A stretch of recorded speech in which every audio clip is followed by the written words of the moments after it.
दशरथ जी मन में कह रहे हैं महाराज मानव जरठपन अस उपदेशा। अब मेरा चौथापन आ गया है। नृप जुबराज राम को देहु और जीवन जन्म लाभ के मिले हूँ। अब अयोध्या की गद्दी पर राम को बैठा देने का अवसर आ गया है। वेग विलंब न करिए नृप। गुरु जी कह रहे हैं साजिए सबोई समाज और सुदिन सुमंगल तभी जब राम होए जुबराज। इनके लिए कोई मुहूर्त की आवश्यकता नहीं है दशरथ, इनके लिए कोई तिथि, कोई यज्ञ, कोई कर्तव्य की आवश्यकता नहीं है कि जिस दिन राजगद्दी पर बैठेंगे वो दिन मंगल है राघव के लिए।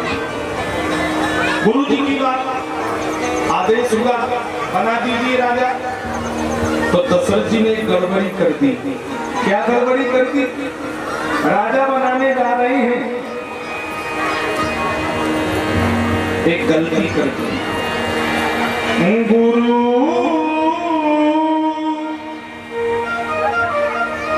गुरु जी के घर नौकर भेज रहे हैं दशरथ जी। तब नरना वशिष्ठ बुलाए। देखिए जब इनके कोई संतान नहीं थी तो चौपाई कह रही है एक बार भूपत मन माए। तब ये कहाँ गए थे? गुरु ग्रह गया तुरंत मही पाला। और गुरु जी के घर गए नहीं, चरण लाग करी विनय विशाला।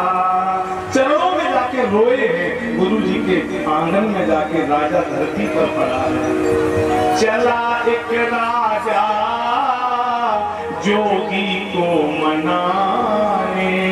आज एक राजा एक जोगी महात्मा को मनाने जा रहा है। जब अपनी गर्ज थी तो चलकर गुरु जी के घर गए और जब गर्ज निकल गई तो नौकरों को गुरु जी के घर भेज दिया। ये गलती हुई कि नहीं हुई बोलो? जब गर्ज थी तो चलकर गए थे। आज भी गुरु जी के घर दशरथ को स्वयं चलकर जाना चाहिए था। और कहते गुरु जी राम आपकी कृपा से मिले हैं, गुरु जी आप चलो। और राम को राजा बनवाओ चल करके खुद जाते, लेकिन खुद नहीं गए। तब नर नाहा, शिष्य गुरु को नहीं बुला रहा। नर नाहा, नर में नर, नाह में श्रेष्ठ, जो नरों का श्रेष्ठ है वो राजा है। वशिष्ठ बुलाए। गुरु जी को नहीं बुलाया, चौपाई कह रही है राजा एक वशिष्ठ को बुला रहा है। राम जी ने कहा कि जब गुरु जी का सम्मान हो गया तो अयोध्या में राम राज्य आ गया। जब हृदय रूपी अयोध्या में गुरुदेव की भक्ति पैदा होती है तभी जीवात्मा का परमात्मा का मिलन होता है।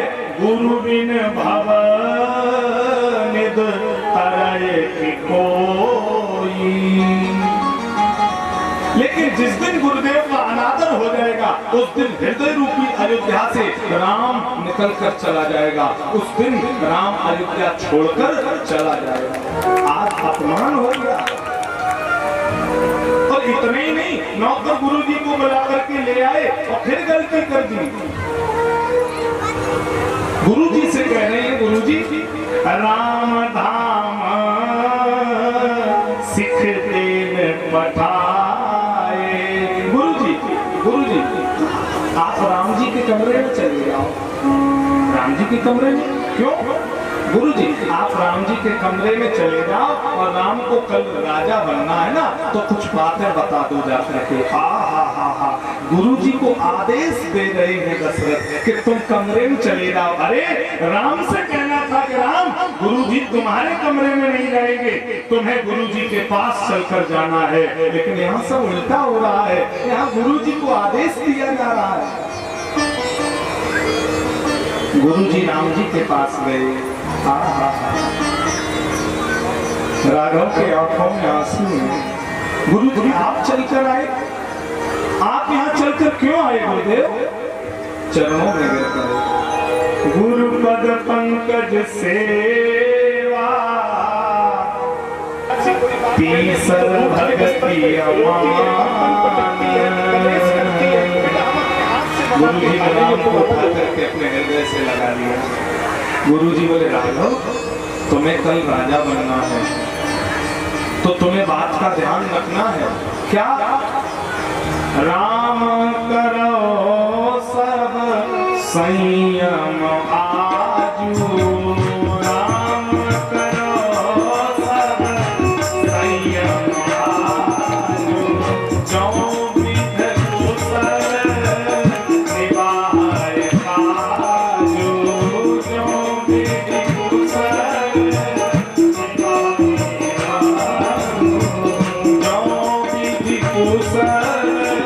निभाए काजू, जो विध कुशल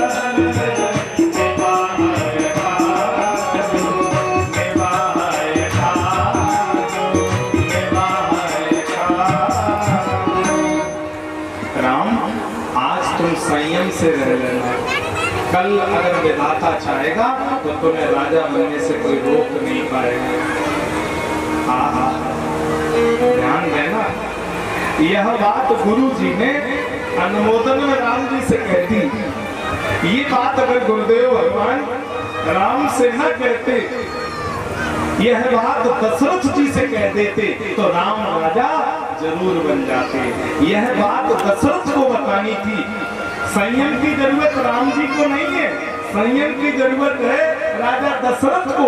क्योंकि दशरथ जी कैकेयी के काम जाल में इतने फंसे हैं कि उस रात्रि भी बिना कैकेयी के भवन के सोने बिना सोए इनको चैन नहीं पड़ा। रात्रि में कैकेयी के भवन में शयन करने गए हैं। तो राम जी को संयम की जरूरत नहीं थी, संयम की जरूरत दशरथ को थी।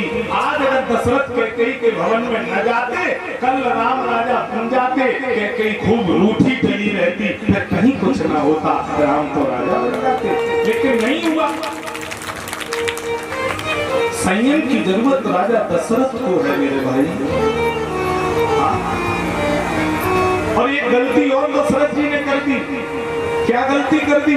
गुरुदेव ने तो बड़ा समझाया था, लेकिन इनके समझ में नहीं आया। दशरथ जी ने बाजा बजवा दिए, बाजा बजाओ कल राम राजा बनेंगे। गोस्वामी जी कह रहे तीन ही सुहाए ना अवध बजा, तीन ही सुहाए ना अवध बजा, चोर ही चांदनी रात नवा, चोर ही चांदनी रात नवा,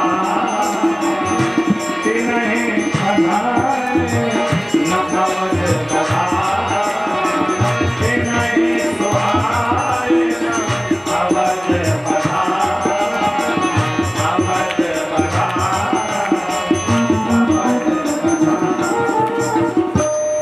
अयोध्या के बाजा अच्छे नहीं लगे, किसे?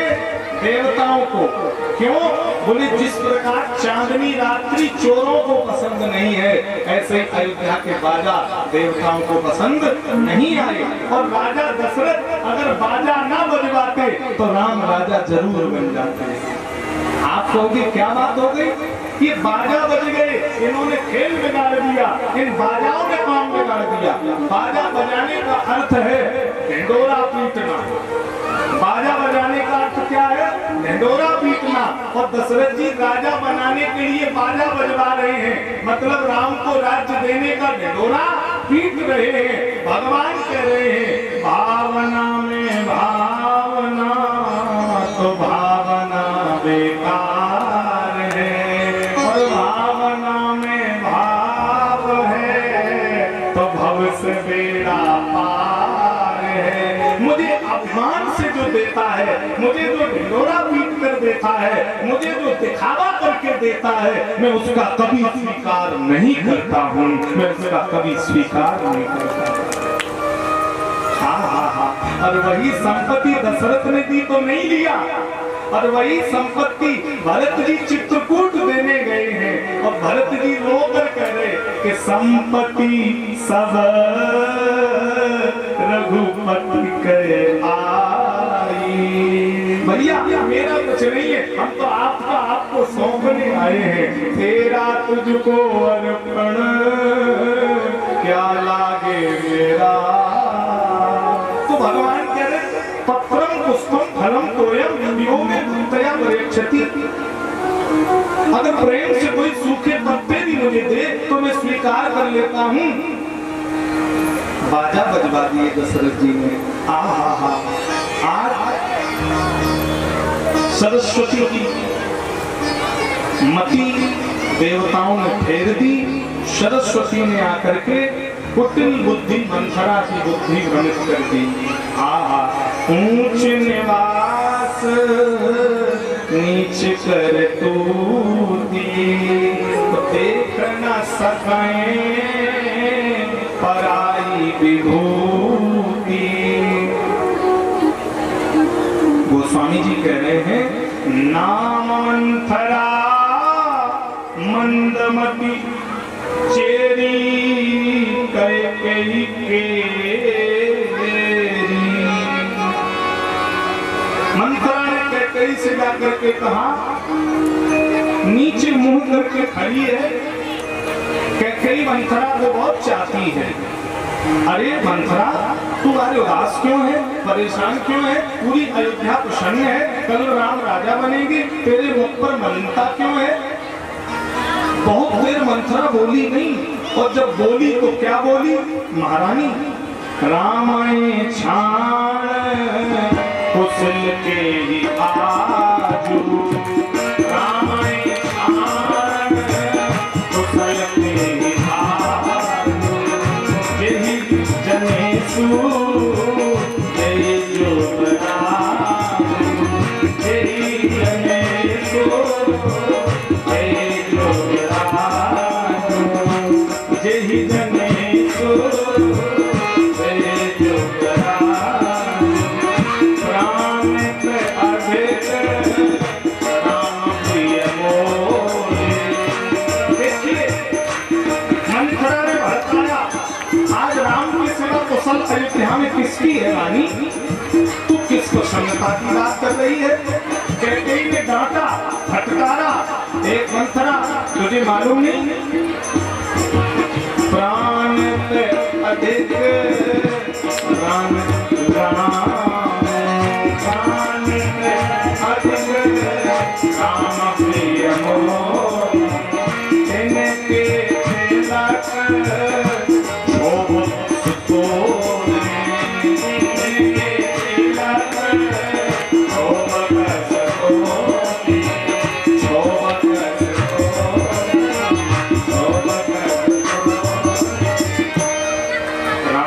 प्राण से प्रिय है और उसके राज्य तिलक में तेरे मन में क्षोभ है। तेरी मति मारी गई मंथरा। मंथरा ने बड़ी सुंदर बात कही। मंथरा बोली रानी मुझे क्या हानि और क्या लाभ, को नृप होए हमें का हानि। मैं तो दासी की दासी रहूंगी, मुझे किस बात की आपत्ति पड़ी? मैं तो नौकरानी हूँ, नौकरानी आज हूँ, नौकरानी कल रहूंगी। पर रानी एक बात बता रही हूँ, जारे जोग स्वभाव हमारा, ये मेरा स्वभाव है। अनभल देख न सके तुम्हारा, तुम्हारा अनभल नहीं मैं देख सकती। कहते मौन हो गई। कहते को बात कुछ समझ में आई। पठाए भरत भूप नन्योरे, तुम्हारे बेटे को मैंने आज बेच दिया राम को राजा बनाने के लिए। एक चतुर राजा की चालाकी है, कौशल्या का षड्यंत्र है रानी। कई मौन हो गई। तो क्या किया जाए? कद्रुवन दीन दुख तुम्हें कौशला दे, भरत बंदी गए सोए तुम्हारे भरत को बंदी गृह में डाला जाएगा, राम को राजा बनाया जाएगा, लक्ष्मण राम के प्रिय हैं, राजकुमार होंगे। कैकेयी भयभीत हो गई। तब एक मंत्रा थी अयोध्या में, और आज तो घर घर में मंत्रा है मेरे भाई। तब एक मंत्रा ने अयोध्या को कहां पहुंचा दिया, और आज तो घर घर में मंत्राएं बैठी हैं। मंत्रा ने कहा, रानी दोय वरदान भूप संग खाती, मांगो आज जुड़ावो छाती। आज वो वरदान मांगने का अवसर है तेरे पास। भूपत राम शपथ जब करई, तब मांगे जे वचन न करई। जब राजा राम की सौगंध खा जाए रानी, तभी दो वरदान मांगना। पूरी बात मंत्रा ने कैकेयी को समझा दी। कल राम राजा बनेंगे। मां कौशल्या ने कहा, राम कल तुम राजा बनोगे, बिना मीठा मुंह किए घर से बाहर मत निकलना। अगर बिना मीठा मुंह किए सुबह सुबह तुम घर से बाहर निकल गए तो अपशगुन हो जाएगा। कल मैं अपने हाथ से राम के लिए खीर बनाऊंगी। मां कौशल्या कह करके सो गई। दशरथ जी कैकेयी के भवन में पहुंचे। कैकेयी को भवन में पड़ी है। कोप भवन सुन सकुचे राऊ। पास में गई, बोले प्राण प्रिया कई हेतु विषानी। कैकेयी तुम उदास हो, मलिन हो, क्या बात है तुम हमें बताओ ना। और जाकर के कितनी बड़ी बात दशरथ जी बोल गए। रानी कहो के ही रंग करऊं नरेशु। कहते तो किसी राजा को मैं भिखारी बना दूं। कैकेयी मौन होकर के बैठी थी। एक राजा कहता था, कोई मेरे दो प्रश्नों का उत्तर दे दे, भगवान क्या करता है और भगवान कहाँ रहता है। नहीं तो सिद्ध करे, और नहीं तो अहम ब्रह्मोस्मि, मैं ही ब्रह्म हूँ। एक महात्मा जी छोटा सा बच्चा लेकर के आए। बोले राजन पूछ ले इस बच्चे से दोनों प्रश्न। बालक गरीब था, फटे कपड़े पहने। राजा बोले ये बच्चा क्या उत्तर देगा। अरे पूछ कर तो देखो। राजा ने कहा ठीक है बेटा, ये बताओ भगवान करता क्या है, सिद्ध करो। बच्चा हंसने लगा। महाराज आप यह बताइए, आप हमसे गुरु बनकर पूछ रहे हैं या शिष्य बनकर पूछ रहे हैं। राजा ने कहा, बताने वाला गुरु होता है, पूछने वाला शिष्य होता है। मैं तुमसे शिष्य बनकर के पूछता हूँ। बच्चे ने कहा, ये कहाँ का नियम है, शिष्य सिंहासन पर बैठा है, गुरु जमीन पर खड़ा है। राजा लज्जावश नीचे उतर के आया। बच्चे से कहा, थोड़ी देर के लिए तुम राजगद्दी पर बैठ जाओ। अब बच्चा राजगद्दी पर था, राजा जमीन पर था। राजा ने कहा, अब तो बताइए कि भगवान क्या करता है। बच्चे ने कहा, अरे मूर्ख, राजा ने तुमने सही से राजा को भिखारी बना दिया और मेरे जैसे भिखारी को राजा की गद्दी दे दी। ये वही करता है, ये तू नहीं करता है। वही तो दशरथ कह रहे हैं। अभिमान देखिए दशरथ के अंदर। कहो के रंग करऊं नरेशु। और सिर पर जब अभिमान सवार हो जाता है तो अयोध्या का हृदय रूपी अयोध्या का खंडन हो जाता है। सिर पर अभिमान की जरूरत नहीं है, सिर पर केवल भगवान की जरूरत है। और आज दशरथ भगवान को छोड़कर अभिमान को धारण कर लिए। बड़ी चर्चा हुई। मांग मांग पे कहाओ पिए, कबहू न दे न ले।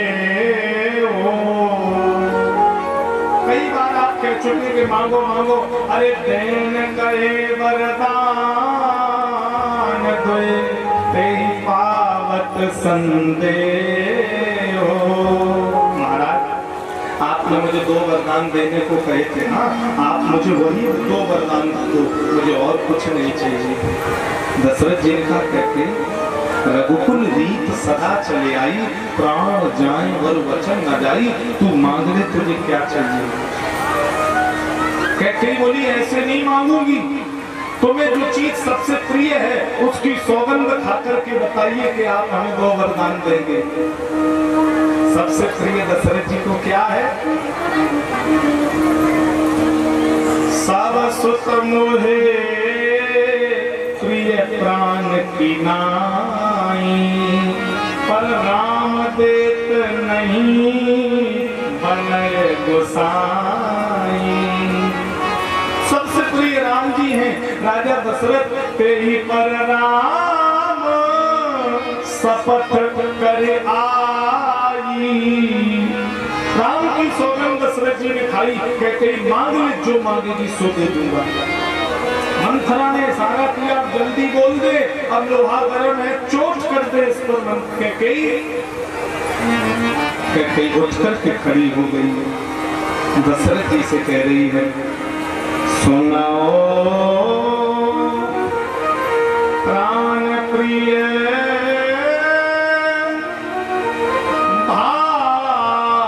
भावत जी का, देव एक वर भरतैं टीका। महाराज मैं पहला वरदान यह चाहती हूँ, अयोध्या की राजगद्दी पर राम नहीं मेरा बेटा भरत बैठेगा। दशरथ जी हंस पड़े, अरे कैकेयी मोरे राम लखन दुई आँखी। राम और लक्ष्मण मेरे 2 नेत्र हैं कैकेयी। बड़ा पुत्र होने के नाते मैं राम को राजगद्दी दे रहा था। अगर तेरी इच्छा है कि मैं राजगद्दी पर भरत को बैठाऊं तो मैं अपने राघव की सौगंध खाता हूँ कैकेयी, आज प्रण करता हूँ अवध की गद्दी पर राम नहीं मेरा बेटा भरत बैठेगा।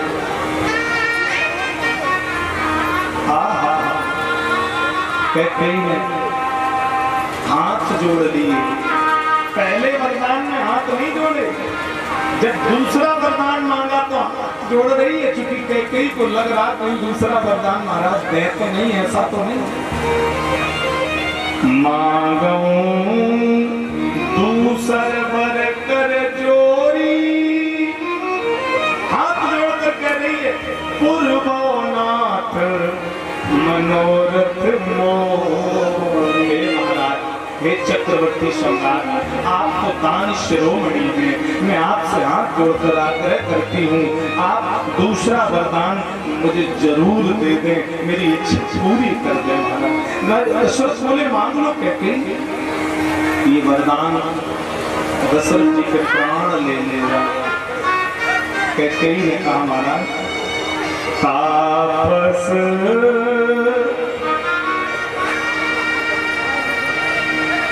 भेष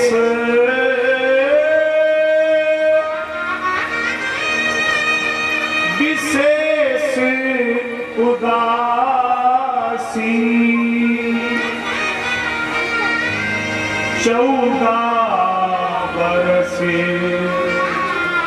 राम बनवास। राजा के आंसुओं को मत जाना, अपनी बात पर दृढ़ हो जा। मंत्रा फिर से उठ करके बात सुनकर कैकेयी खड़ी हो गई। कैकेयी ने कहा महाराज मैंने राम के लिए 14 वर्ष वनवास मांगा है, तो मैं एक बात और कहना चाहती हूँ। मेरा निवेदन देश भर जाओ ना राम बन जाए। कल सवेरे राम को वनवास में भेजा गया, मोर मरन राउर अजस नृप समझिए मनमा। अगर राम बन न गए तो 2 अर्थियां निकलेंगी अयोध्या से। एक मेरी अर्थी और मेरे बाद आपकी अर्थी निकलेगी कि आप वचन देने में मुकुर गए। दशरथ जी ने हाथ जोड़ लिए, बस कहा कैकेयी अयोध्या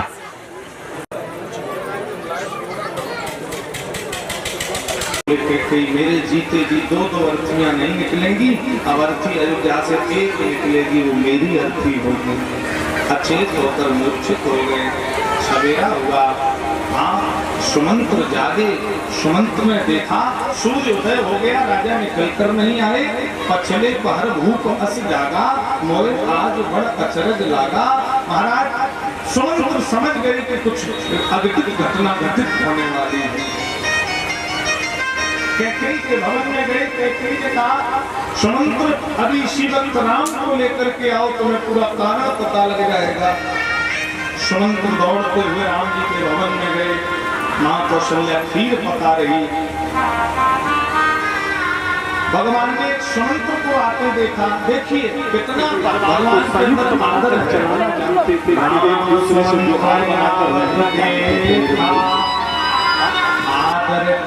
पिता समले,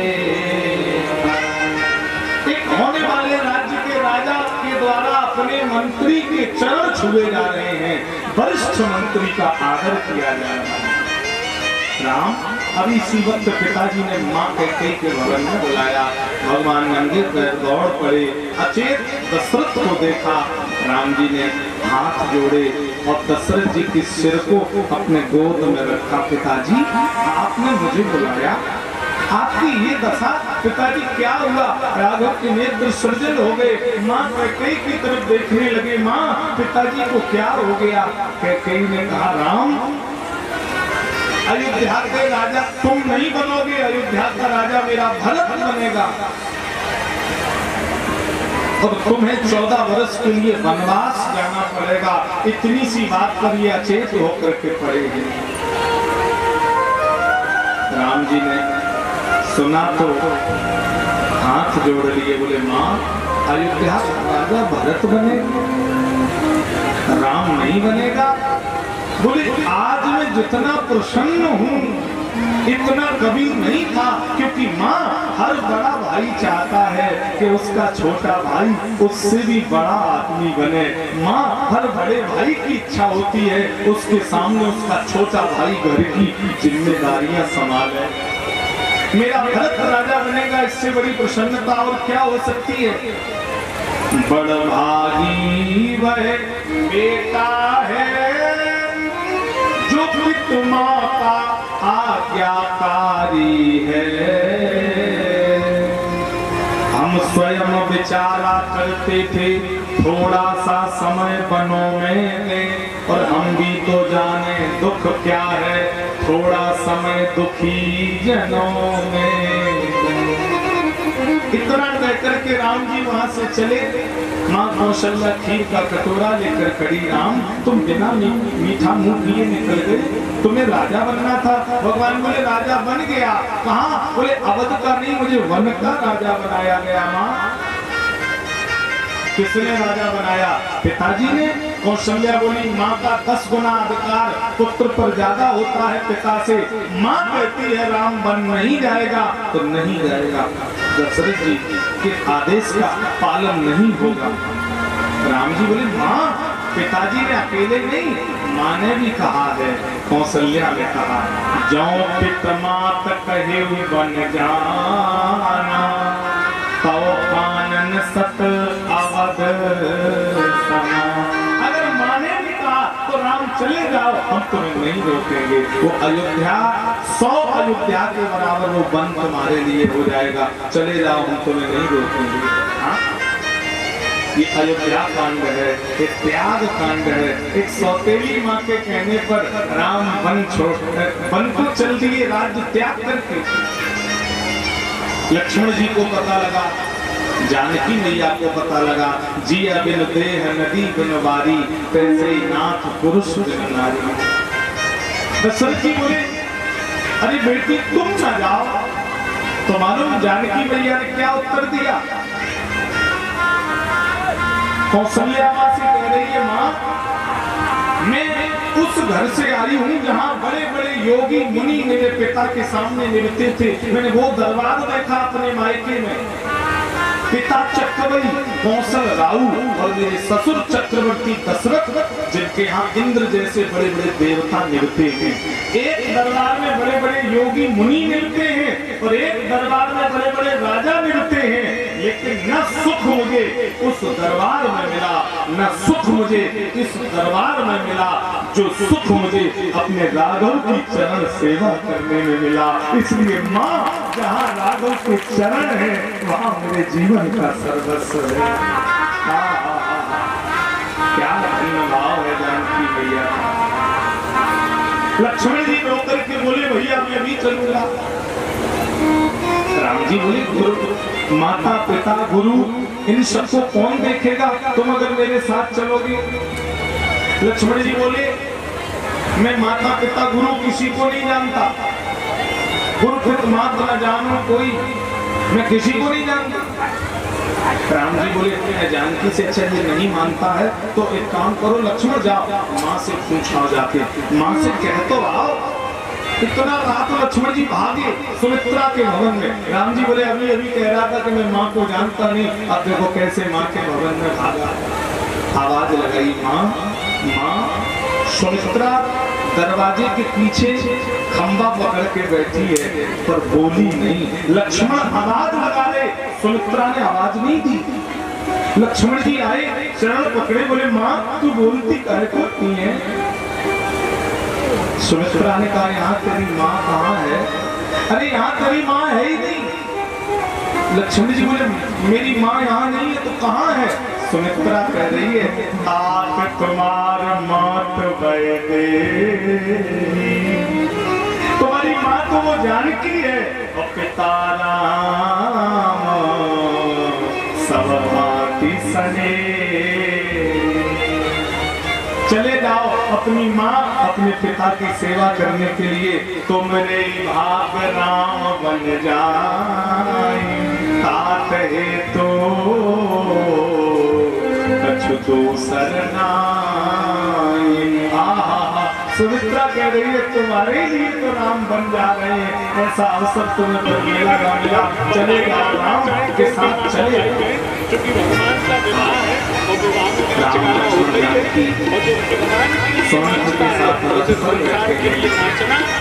पूरी अवध में हाहाकार हो गई। का चाहे विद का चाहवा, का दिखाए विद का दिखावा। सारे नर नारी रो रहे हैं। रात्रि अंधेरा हुआ। राम जी बोले सुनंत अभी रुक जाओ, अर्धरात्रि में रथ को निकाल देना जब सब सो जाए। रथ वायु वेग से रात्रि में भगाया गया। सवेरा हुआ तो गंगा जी के तीर रथ पहुंचा। लक्ष्मण की आंखें खुली, भैया भैया ये अवध वाले लोग वहां चले गए। सारे लोग राम जी बोले सो गए थे लक्ष्मण, इसलिए हम उन्हें छोड़कर चले आए। तो लक्ष्मण जी बोले भैया अगर आपकी सेवा में कोई सो जाए तो आप उसे छोड़ देते हैं तो मैं प्रण करता हूँ नींद नारी भोजन ये तीन चीजें जब तक आपकी सेवा में रहूंगा मैं तीनों का परित्याग कर दूंगा, मैं तीनों का सेवन नहीं करूंगा। नींद नारी और भोजन तीनों चीजें लक्ष्मण ने 14 वर्ष के लिए त्याग दी। धन्य है निष्ठा, धन्य है भक्ति। ये रामायण जीवन दर्शन है, रामायण जीवन जीना सिखाती है। मैं आपको विषय से जोड़ता हूँ। इसके बीच में ही डॉक्टर मयंकानंद जी महाराज राष्ट्रीय कथावाचक हैं, क्योंकि आज विशेष आग्रह पर आपके बीच में आए हैं और 5 बजे उनको यहाँ से निकलना भी है, तो 10-15 मिनट वो आपके बीच में आशीर्वचन रखेंगे। तुलसी संगत साधु की हरे कोटि अपराध, कुशियार रामचंद्र की लखन लाल की जय। अनंत भगवान श्री हनुमान जी महाराज